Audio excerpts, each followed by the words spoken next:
O'clock and time to go. Good morning, everybody. Good morning. Good morning. Yes. Good morning. Here we are. At this spirit-filled house, what we like to call this house of faith and love and light. Yeah, sitting here on the cusp of High Street Hill, right at, I like to say, the corner of High Street Hill and of Happy Valley Lane, right down through here. Yeah. Right into the meditation garden below. If you get a chance to see the meditation garden, you haven't, you should check it out. It's always pleasant down there, always pleasant. Since the year of 1957, we opened the doors and we offered a philosophy of inclusive teaching that honors all spiritual faiths, all of them, and sees the golden thread, that runs through all these faiths to uplift and to kind of awaken raise the consciousness maybe of humankind. So anyone coming here today, that matters not to us what faith, spiritual path you follow, you're all welcome. We like to say, we hope you like what you hear, we hope you like what you see, we hope you'll come back. Is there anyone here visiting for the very first time? I think I know one for sure. Liam back here. We have a packet for you here, Liam. And come back. Oh, someone else too right here. Okay, sorry. That's Michelle's friend. Her name is Mary? Eva. Thank you. And that's it, I think, Ruth. I think that's it. Okay. Would like to ask each one here who's brand new to, we've got this package of information, but we'd like to have you run me down afterwards. I have a gift for each of you. So catch me and say, hey, what's going on? And I'll talk to you a little bit, okay? Right after the service. Okay. Now, let's see, what's going on next? We have some announcements I think we want to make before we get started on this message of the morning. Reverend Maur is going to, he's our senior minister, he's going to be delivering something about oysters. Yes, indeed. Oysters. I think I read that right. Yes. And the world, of course. The world is my oyster. The world is my oyster. That sound interesting? Don't run off.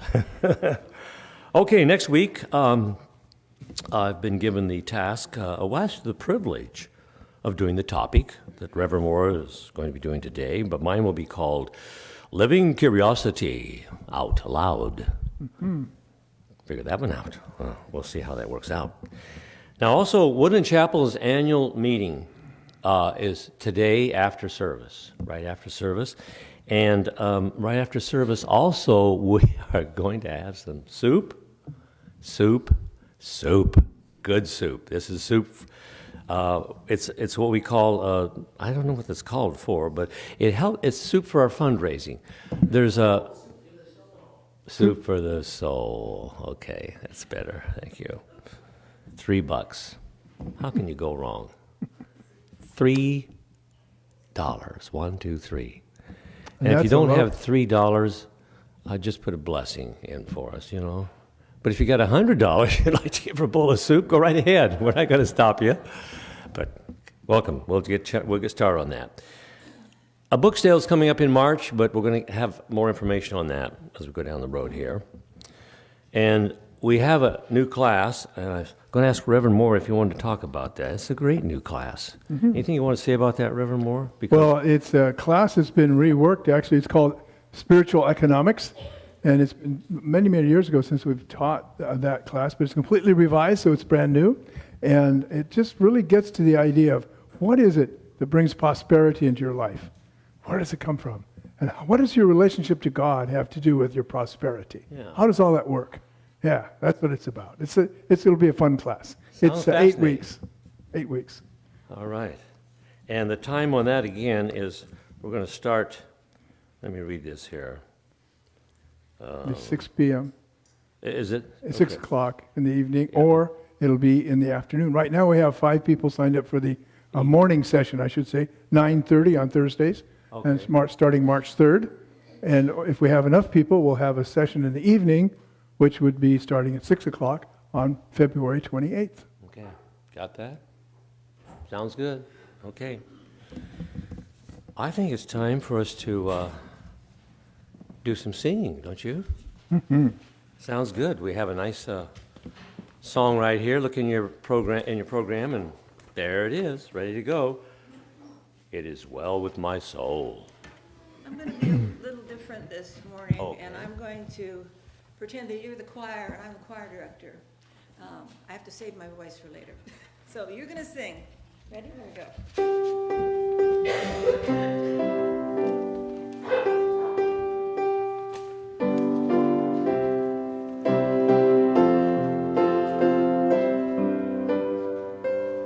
Ready? Here we go.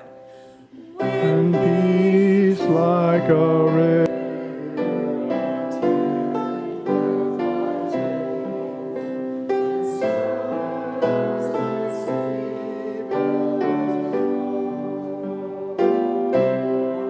My Lord, you have taught me it is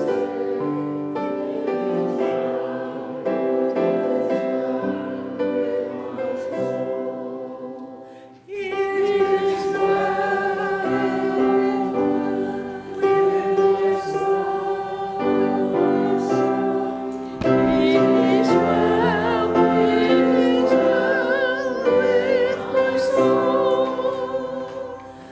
The trouble my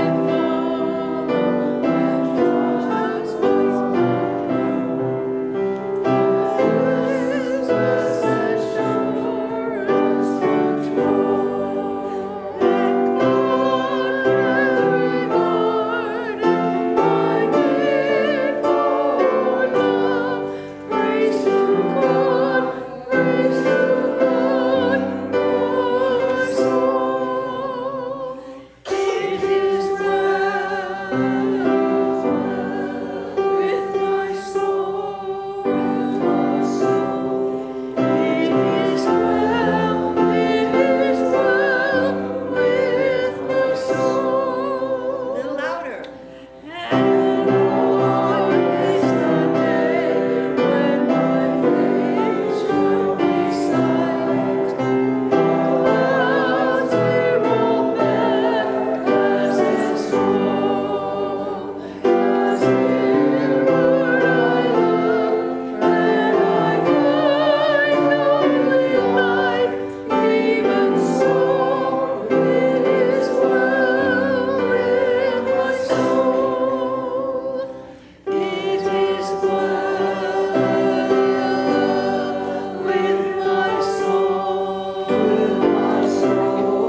It is well, with my soul. Good job. All right. It is well, my soul. Thank you. So, we should take a moment and let us just honor the morning with just a few words that speak to the sacredness of why we're here and how we're here. And we are here for a special purpose. I ask you to just go within with me to that place we call the kingdom within. We go within never to shut out the world. But this morning I go within to see that light that shines forever there. And as I open my eyes and see around the world today, I see the beauty that God is, all there is, and all God is good. I love that G-O-D definition of God, that grand overall design and designer of all that is, that all that was, and all that ever shall be. And this morning is no different.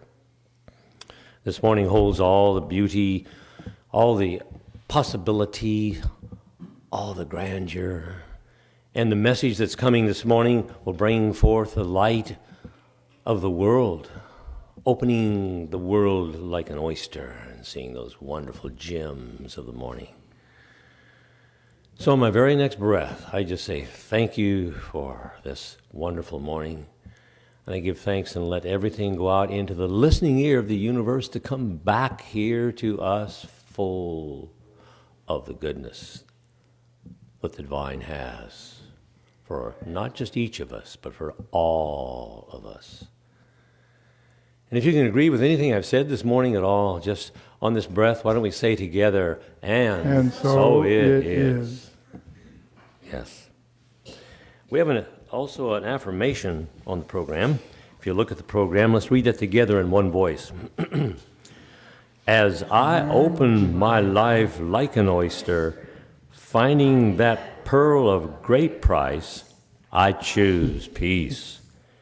I make room for it within my busy life. I tuck it into the corners of my soul. I let it write its name within my heart.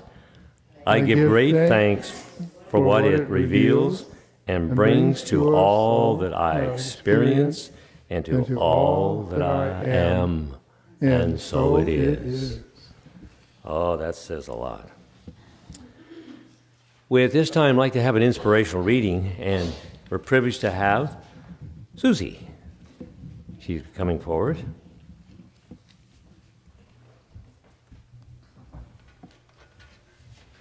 Good morning. Good morning. Good morning. How's the volume? Everything's beautiful. My future starts when I wake up every morning. Every day, I find something creative to do with my life. Miles Davis. Let us know that the law of mind, the law of God, operates like a mirror. It reflects back to us what we present to it. Let us learn to rightly use the power greater than we are, accept it as ever present within us, responding to us, always reacting affirmatively when we do, always casting out the past as we let it, always creating that new future we accept. Let us begin to feel that we are worthy of the best we can envision. Ernest Holmes, The Power of an Idea. In the remaining days of this month, we focus again on the word curious. Today, we consciously create. If we are honest in our observations of our own lives and the lives of those we are closest to, we will admit that we are creatures of habit in our thinking, in our speaking, and in our actions. Rarely do we have a new thought that causes or creates a new action and a new experience. Do we believe in the validity of science of mind?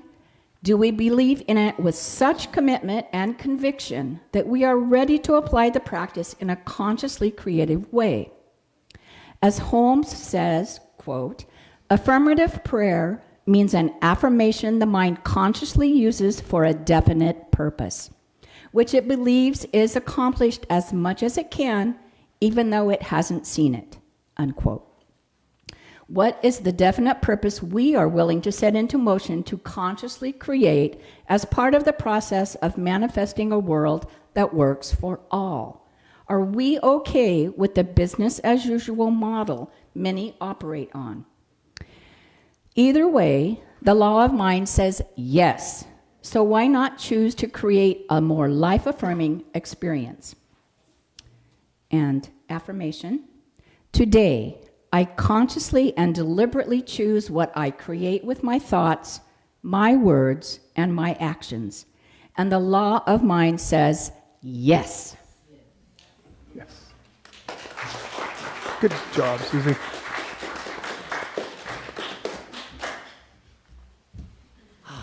We love our readers, do we not? I just love to have Yes. our readers. All right, we're going to have some special music, I think, now.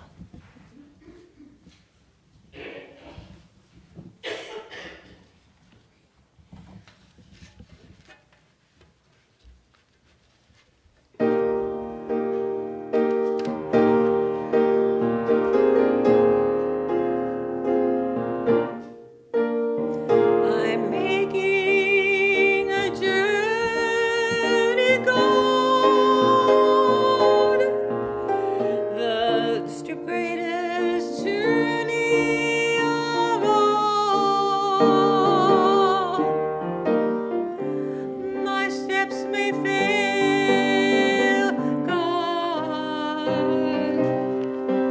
So please don't let me fall.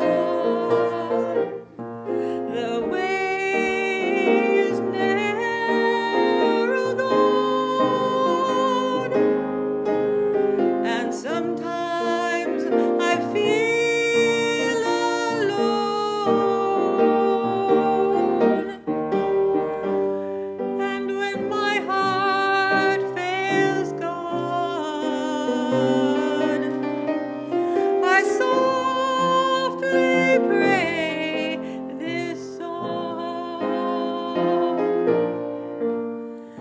Give me the heart to be pure.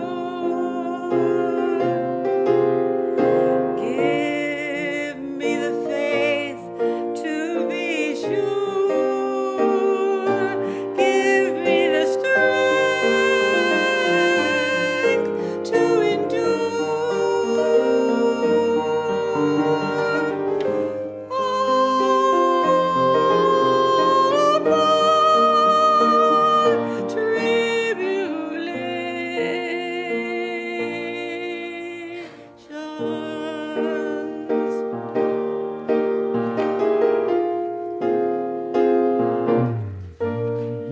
I need some courage, God, to make it just one more mile.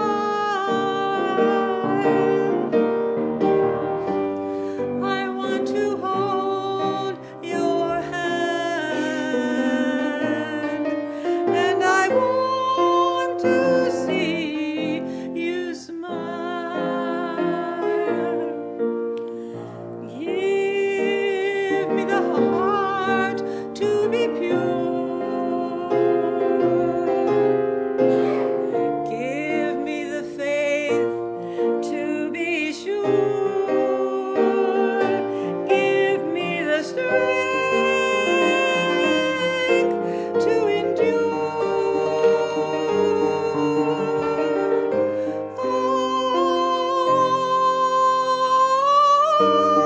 All of my tribulations.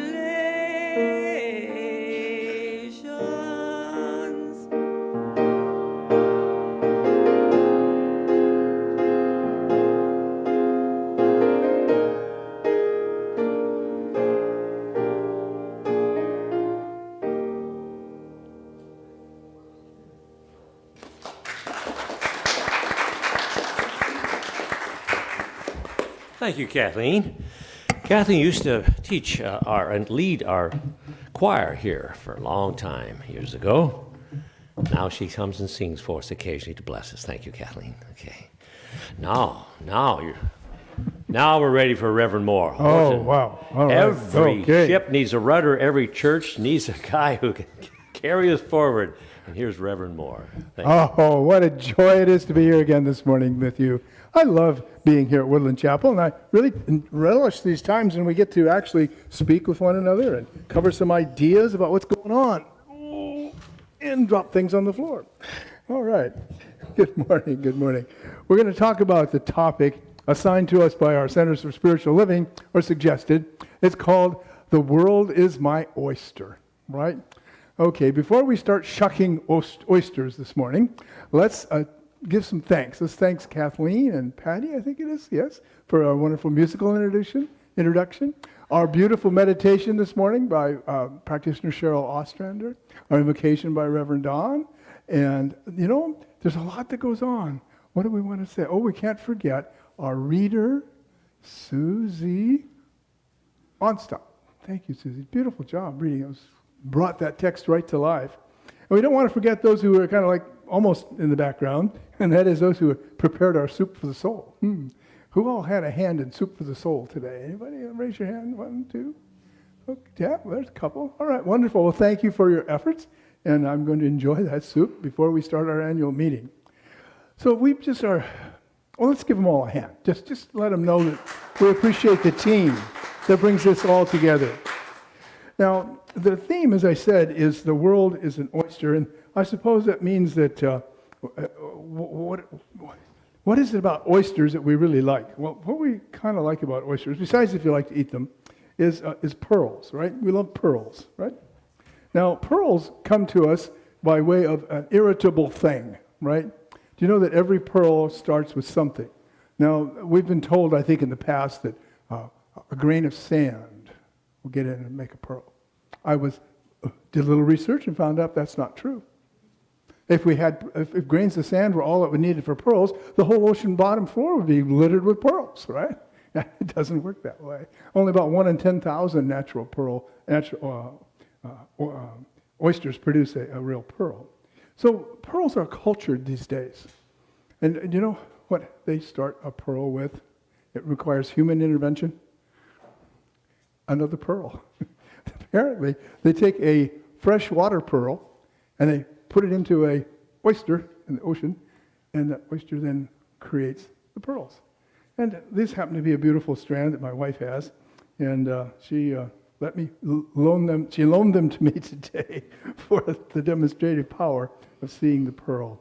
And aren't they beautiful? You know, the pearl's made of this stuff called nacre, N-A-C-R-E, and the little seed pearl in there gets covered and covered and covered. Little tiny, shallow little secretions that come from the pearl itself. And so that's kind of an interesting thing when you think that the pearl comes from the very body of the oyster. It's a secretion. It's natural. It's a calcium carbonate type thing. Can you hear okay over here? Are we? Oh, I should ask that. Oh, you've got pearls on too? Do you really? Oh, all right, thank you. Well, I could put these on, I guess. I don't know. Uh-oh. Oh, no, got to get around this thing. Did I get around it? No. Did I get it on? Ah, all right. We'll wear pearls today. I'm going to wear pearls today. That's because each one of us here is truly a pearl of great price. It's a wonderful thing. All right. So the irritant that bothers the pearl that are cultured is man-induced.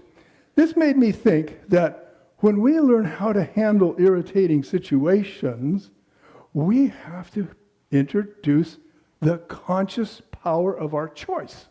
We have to begin to choose something different. Now, everybody here probably knows what irritates them, right? Anybody ever?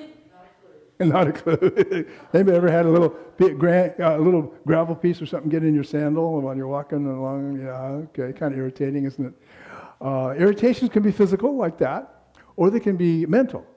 Irritation can be simply an emotional process. It's something you react to, whatever it is, and you get angry, or you get frustrated, or you get fearful, or whatever. But these are negative sorts of things that we kind of tend to do when we're irritated. And so what the real benefit to today's talk is to form a method, a way, that we can take what is in ourselves and smooth out that irritation and essentially remove it from our lives. Now, how in the world would we do that? We got a guess about how we'd do that? How would you think? What's within us that would neutralize an irritant? Forgiveness? Anything else? Acceptance. Oh my, yes. Accepting what you're facing. And rather than pushing it off and running away from it, you just say, curiosity, the theme of the month. Love. Pardon? Love. Love. How about love? Yeah. You know, if we're really created in the image and likeness of God, as the scriptures would say, and God, in another part of the scriptures, is defined as love, and we're created in, we must be love. And so what I think is that we secrete, if you will, or infuse the situation with love, and that's what smooths out the rough spots.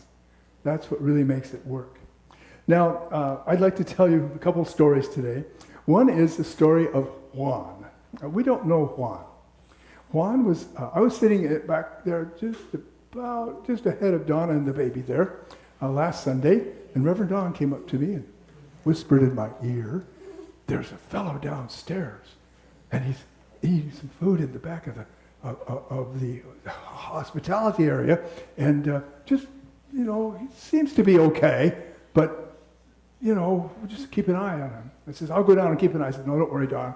I'll go down. So I stayed and listened to Reverend Julie's talk for a while. I enjoyed the little story about the angel. Do you remember the story about the angel? Her topic was, we flow into love. Well, so I got up and went down, and there's Juan. He's sitting back there. He's eating some chips, and I should say that he had talked. Reverend Don told me he talked with practitioner Cheryl, who was setting up the hospitality, and he'd asked us, "Do you have a shower?" Oh my gosh. No. That was one time. I guess I was kind of glad we didn't. Anyway, Get the hose out. yeah, I think never Don. Anyway, so I this guy, I didn't know what to expect, and I talked to him for a while, and he seemed like a fellow. He was homeless and hungry, and so what Cheryl did was she gave him a cup of coffee, and she gave him something to eat. Okay, so that's what I mean by the love in her heart just came out and welcomed him here. Now I was happy when I came back up and finished up the service and went back down. And he's gone. Oh. Where'd he go? I don't know. Well, I come back later up here, and he's walking into the sanctuary. And I'm going, "Oh, hi, welcome back, Juan." And he was looking at books and things, but then we had to start our board meeting. And I said, "Well, it's time to get going." He said, "Okay." So gradually we took him downstairs and brought him down. And our friend Aaron up there, our AV technician, was there. And I said, "Just make sure he gets out okay and everything's fine." So when I first experienced with Juan was kind of an irritation. A stranger, a homeless person wandering in, he's not real clean. He's got, anyway, all dressed in black with a hoodie and whatnot. But it was the power of Cheryl's love. It was the power of our community's acceptance of individuals, no matter where they are, what they're from, that allowed us to release it and let him go on his spiritual path. Who knows if we'll see him again? Who knows? Well, that was my first story. My second story is a little longer, but it concerns someone whom we love very much as a congregation. And probably all of you know Claire Fuller, right? Now, I asked Claire if it'd be okay if I would share her story this morning in our service. And she said, "Oh, yes." She said, "Yes, do that." I said, "Okay." So I will. Cheryl's been in the hospital off and on for at least a month. Claire. Yeah, I said, "Cheryl." Yeah, I knew I was going to do that. And I tried to rewrite my brain, but my brain wouldn't rewrite brain. Cheryl? No. Claire. Our fair Claire. She's been in the hospital for almost a month. And she's had a obstruction in her stomach area, in her bowels or something there. And she just was in a lot of pain, and she'd been having this trouble for years. She thought it was gone. It came back. And so the only thing that she could see that might help her, that offered, was an operation. Well, Reverend Don and I spent about an hour on, what was that, Wednesday? Or Thursday? Thursday? On Thursday, because the operation was on Friday. Yeah. Okay, so Thursday, we spent about an hour on the phone with Claire's legal representative, the healthcare rep from Trinity Financial, and Dr. Lamb, the palliative care doctor there at the hospital, Lonnie, her case manager, and also a managing nurse. We just sit and talk. We were sitting, I was sitting down, but we talked. They were in the room, and some of us were on the phone. And we went through all the possible things that could go wrong in this operation. It could be that her insides were so diseased some of them had to come out. It could be she'd have to have a bag. It could be that she might never wake up. Anesthesia is pretty powerful stuff, and she is not real young. So and every time we got to a junction point, pretty much I would ask Claire, "Now, Claire, do you understand this?" And she, "Yes, I understand it." "Do you want to go forward?" "Yes, I want to go forward." So she made up her mind. High-risk surgery. So the next morning, her surgery was scheduled for 7 o'clock at the hospital. I don't know if you've been in the hospital or anything, but they tend to move you around a bit. So they pushed it to 9 o'clock. So when I called in the morning, I found that. I said, "Oh, okay, well, I'll come in." So I got there at about 7:45 or so. They said they pick up people, transport people out at about an hour ahead. So I wanted to be there to pray with her and, comfort her and visit with her as she was ready to get her operation. Well, as it happened, we talked for quite a while. It wasn't until about 9:50 that finally the attendant came out, the transport person. But in that time, Claire had a chance I was amazed at how much she could just remember names of people from her high school. She told me stories about how she met her husband. She told me stories about her children. She told me stories about her career, about her being a broadcast person on Armed Forces Radio in Alaska. She told me all this. It was just like, she just kind of revealed some of the beautiful tapestry of her life. It was just amazing, I thought. And she's facing this operation. And so we got a little closer, and she says, I'm feeling a little worried that I might not have made the right decision. I said, well, it's possible, but yesterday you were really clear that you wanted this operation. She said, I know. So we said, well, we'll pray. So we prayed about it. We prayed the prayer of protection. We will be reciting it later today. The light of God surrounds us. The love of God enfolds us. The power of God protects us. The presence of God watches over us. And all is well, especially with our soul. Right? So we prayed that. And then, for some reason, I started, please forgive my voice. Amazing grace, how sweet the sound that saved a soul like me. I once was lost, but now am found. Was blind, but now I see. She said, oh, that's one of my favorite songs. That's one of my favorite songs. I said, oh, wonderful. And then we did I Am So Blessed. We sang that one. Mm-hmm. And we did more prayer work. And so when the transport fellow came, she was ready to go. She was ready to go to her operation. So I walked out with her a little ways, and she went off her ways, and I came to church and get some work done.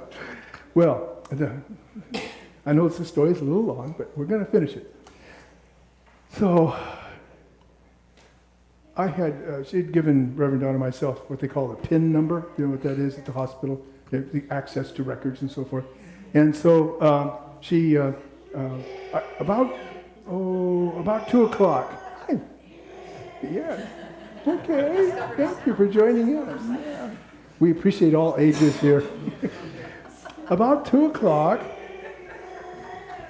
boy, that's competition, I'll tell you.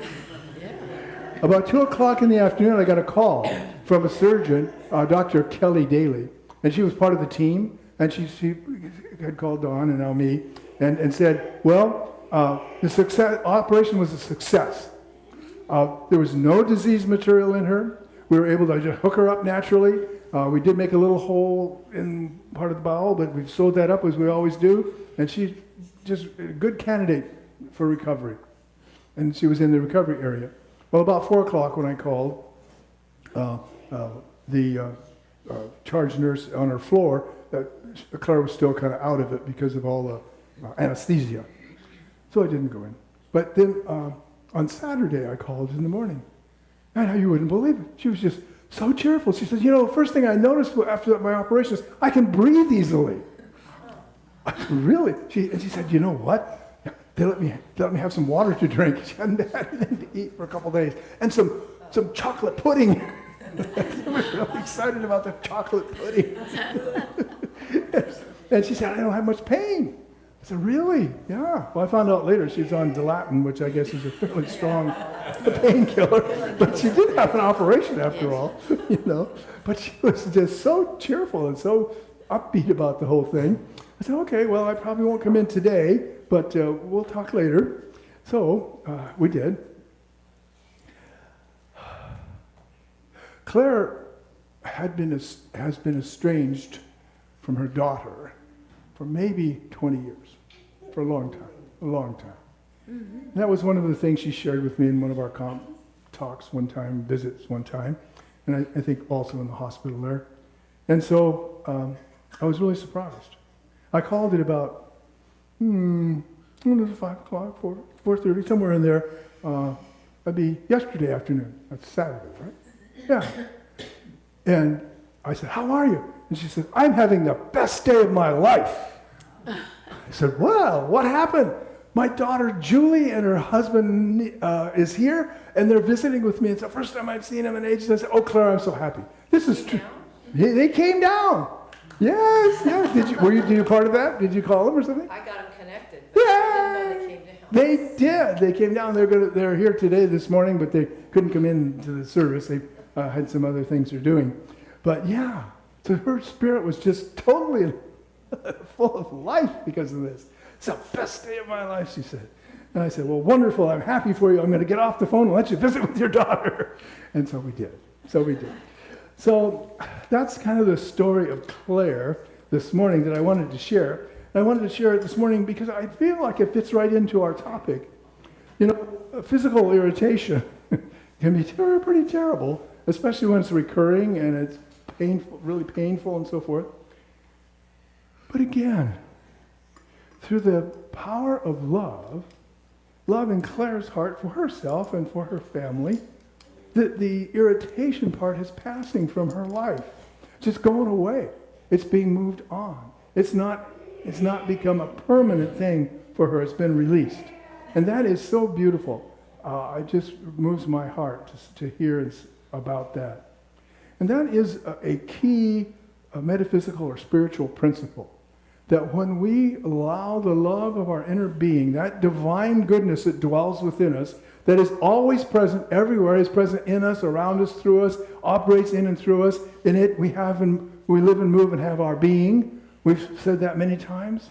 When we allow that reality to actually take our mental awareness or fill our mental awareness with life and energy, it makes a huge difference in our lives.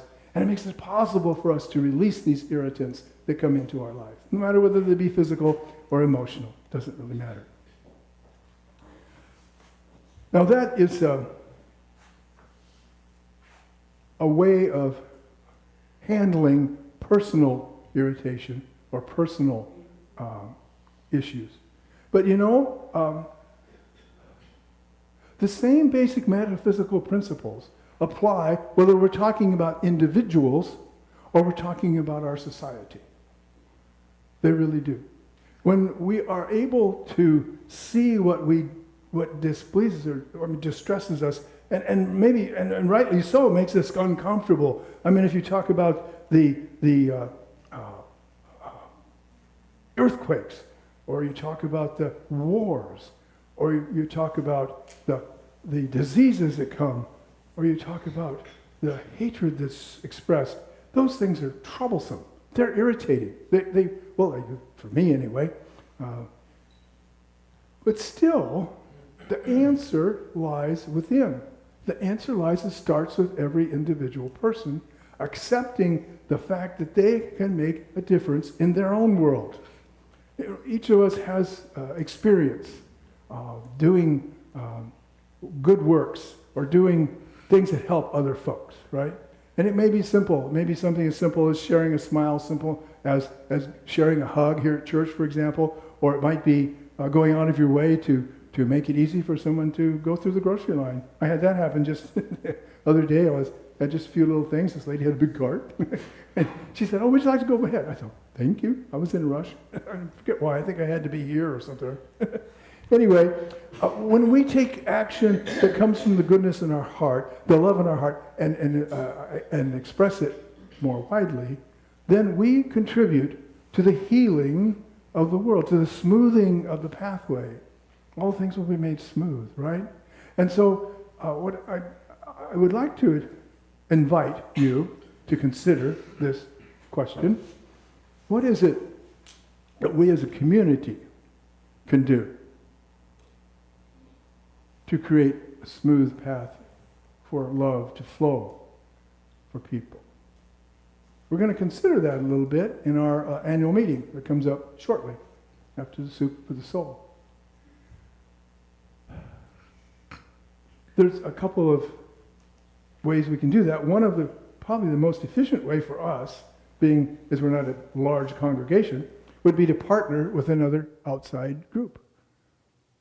And there are two that we've been working with this last holiday season. You remember the holiday food drive, right? Marion Polk Food Share. That addresses one of the biggest issues in our society, hunger, food insecurity, right? Or we also have been working with a group called Helping Hands. And as you know, Helping Hands provides clothing and household items And those clothing and household items address the problem of homelessness, in the sense that people will have clothes to wear, and if they've gotten a new apartment or a new house that they finally get into, they have things like bathroom scales or kitchen tables or all those kinds of things that they can use. And so I'm inviting you to bring your ideas to our annual meeting this morning, or this afternoon actually, about 12:30 or so, and share it. What do you think we should do? Do you want to pick Helping Hands? That's one I enjoy. I think that's a great one. But it could be any other charity that we might partner with as a congregation consciously to give from our love out into the community and make a difference for other people. I think that's really important. I really do. So, let's know that there is within each one of us that power, that energy, and that love that is sufficient unto any problem that might come our way. Nothing separates us from the love of God. Nothing separates us from Spirit. Only if we decide, only if we put a barrier between our own consciousness and the activity of Spirit is there an issue. And we can remove that by focusing on the power of love and the power of prayer. That's another lesson that we might take here that applies both to personal and societal issues. One of the things that happened with our friend Claire, for example, was that we had a number of people helping her. Right, Reverend Don and Phyllis were over there. I was over there. Shannon was over there. Kathy Prather, where are you, dear one? Was over there. There you are. You're in that corner today. Was there, and our whole ministry team and our board members were praying for her well-being. The power of consciousness, when it is particularly focused through many minds, I think it just expands the avenue for Spirit to bring its love into the world. And so as we pray together, as we know the truth together, for example, in this case, that Claire is whole, healthy, and well, that she is healed, then that allows the divine love to make that happen in her experience, which it did. And likewise with the world. When we take the time to focus on an issue and join with other folks who have an interest in, say, relieving the stress of people in Haiti, and we give money or we give time to that, or perhaps we are praying for those unfortunate people who are so battered and bruised by the earthquake there in Syria and Turkey. And we may give our monies to help with that situation. But if we unite in prayer, we create we access a force that is greater than any one of us. It's greater than our congregation. It's greater than any number of people or any apparent obstacle. And that force is love. And that force then is allowed to help relieve situations for people, bring them the aid they need. So let's know together this morning then that we are indeed beings of love. Would you like to repeat a couple things after me? I am love. I am free. I am powerful. I make wise decisions. My decisions benefit the world.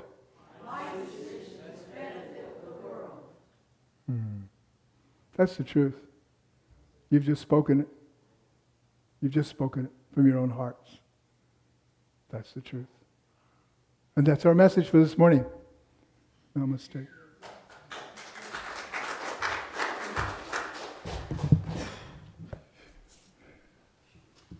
All right.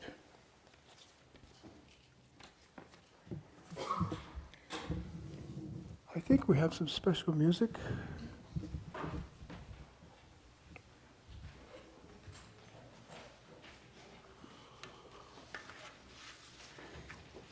Have you ever wanted to step out of your comfort zone and do something different or be someone different? Or maybe just to find that pearl? Well, this song says you can do it.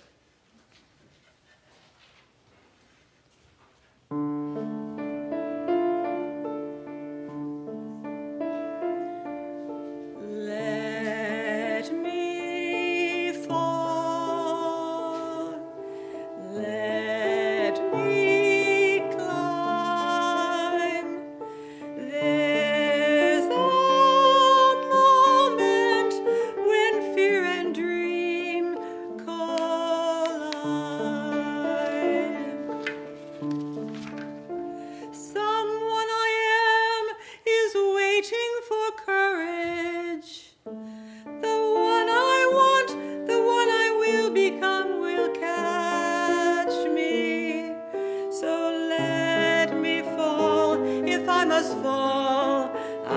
won't heed your warnings.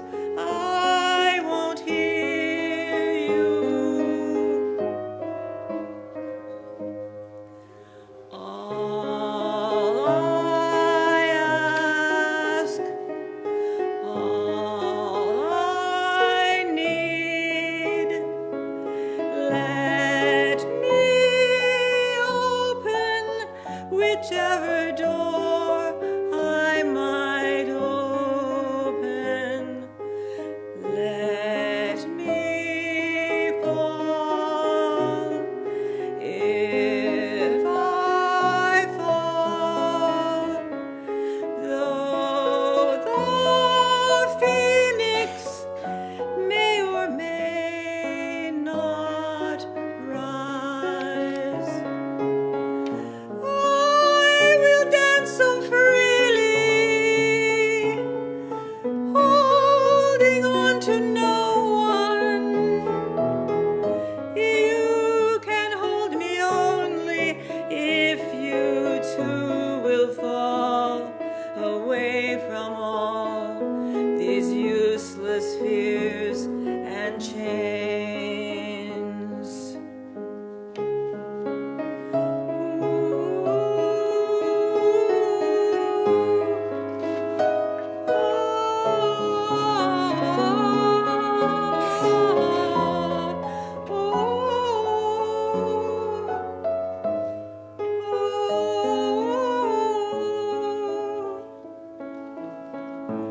Oh, someone I am is waiting for my courage.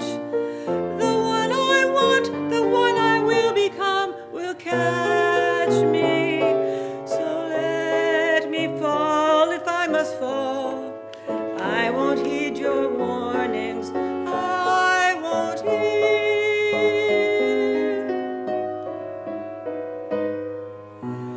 Let me fall.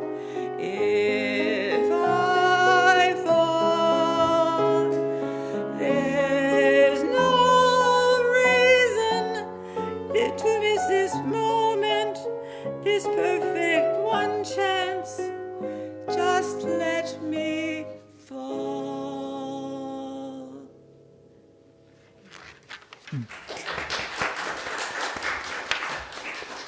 Thank you, Kathleen. Thank you, Patty. That's beautiful. There comes a time in our service when we get a chance to reciprocate, to share the law of giving and receiving, the law of circulation amongst ourselves, and to do that with joy in our hearts. And so let's take a look at our offering statement right there. It starts with the word divine, and let's read it together. Divine love as me mosses and multiplies all that I am, all that I have, and all that I circulate. And so it is. I'm gonna write We're going to sing our offering song, I Am So Blessed. I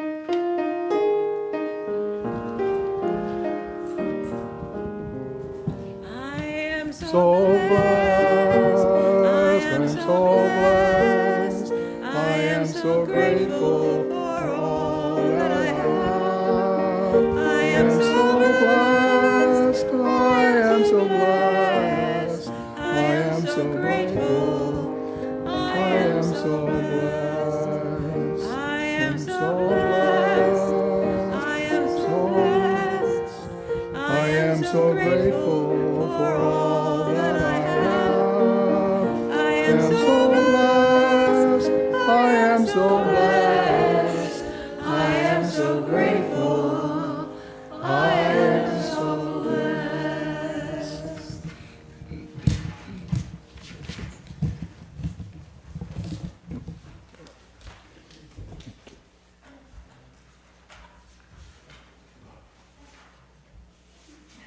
There's a blessing that comes to each one of us.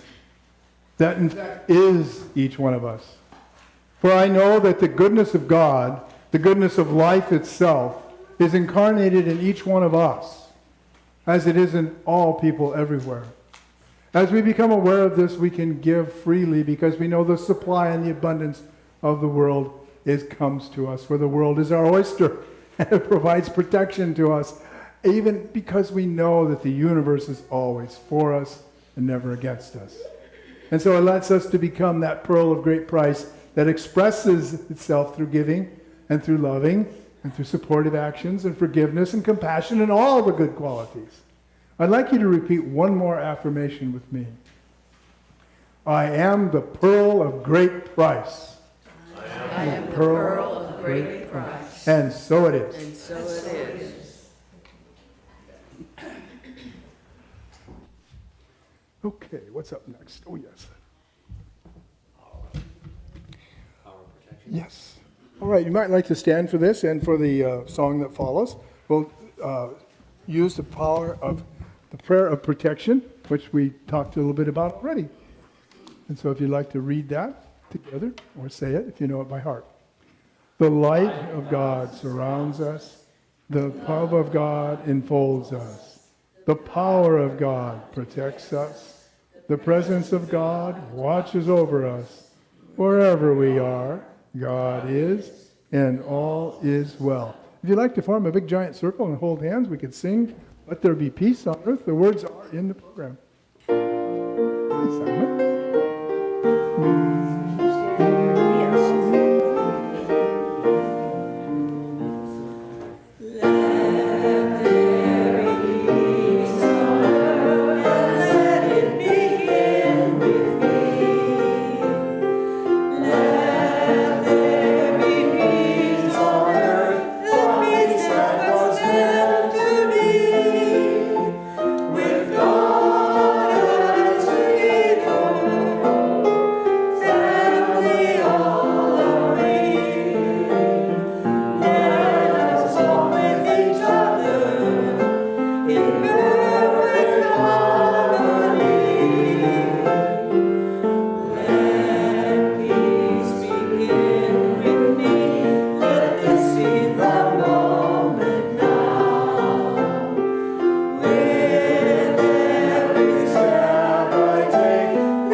Walk with a knowledge of your infinite goodness as a pearl of great price. Bless you. Bless you. And now we can take you.